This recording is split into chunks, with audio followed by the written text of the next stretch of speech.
اقلیتوں کو تیرے ظلم سے بچائیں گے، شمع آزادی دلوں میں جلائیں گے۔ ناظرین محترم، اس وقت ہندوستان کے مسلمان کن حالات سے دوچار ہیں وہ کسی سے مخفی نہیں۔ ہندوستان بدل چکا ہے۔ جس جمہوریت کے پرچم تلے زندگی بسر کر رہے ہیں، اب وہ ہندو راشٹر میں تبدیل ہونے کے بالکل ہی قریب ہے۔ حالانکہ ہندوستان کا ماضی، حال، مستقبل ہندوستان کا کنسٹیٹیوشن ہے۔ چونکہ ہندوستان مختلف مذہبوں کا گلدستہ ہے، یہاں پر مختلف مذہب کے ماننے والے، مختلف دھرم کے رہنے والے اپنی اپنی مرضی کے مطابق زندگی بسر کرتے ہیں۔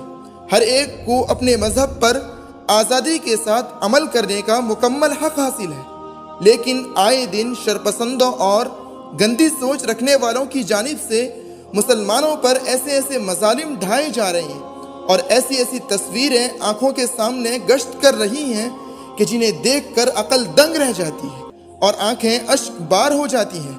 کبھی مسلم قائدین کو، مسلم رہنماؤں کو محض شک کی بنیاد پر اٹھا لیا جاتا ہے۔ آخر یہ کیسا وقت آ گیا ہے؟ ہندوستان کے مسلمانوں پر ہر طرف ظلم ہی ظلم ہے۔ حد تو یہ ہو گئی کہ اگر کوئی ظلم کے خلاف اپنی آواز کو بلند کرتا ہے تو اسے بھی نشانہ بنا لیا جاتا ہے، اور دوسری طرف منچ سے یہ آواز لگائی جاتی ہے کہ مسلمان ہمارے اپنے ہیں۔ یہ کیسی اپنائیت ہے؟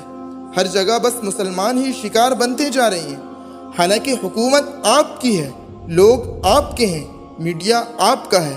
یہ کیسا اپناپن ہے؟ ہماری سمجھ سے تو بالکل بالاتر ہے۔ ہر واقعہ کے بعد ہم یہ سوچتے ہیں کہ آخری واقعہ ہے، اب اس کے بعد ہمارا ملک ایک آئیڈیل ملک بن جائے گا۔ مندر میں پانی پینے کے بعد بچے کو نہیں مارا جائے گا، ہندو بنام مسلم کر کے ملک میں فساد نہیں چھیڑا جائے گا، موب لیچنگ نہیں ہوگی، کھانا نہیں چیک کیا جائے گا۔ مگر ہر واقعہ کے بعد ایک نیا واقعہ سامنے آ جاتا ہے۔ آخر ایسا کب تک ہوتا رہے گا؟ مسلمان غلامیت والی زندگی کب تک گزارتے رہیں گے؟ کیا عالم اسلام کے مسلم قائدین کا یہ حق نہیں بنتا کہ وہ ہندوستان میں بسنے والے مسلمانوں پر ہونے والے مظالم کے خلاف اپنی آواز کو بلند کریں اور ان کے لیے کوئی مضبوط لائحہ اقلیتوں کو تیرے ظلم سے بچائیں گے، شمع آزادی دلوں میں جلائیں گے۔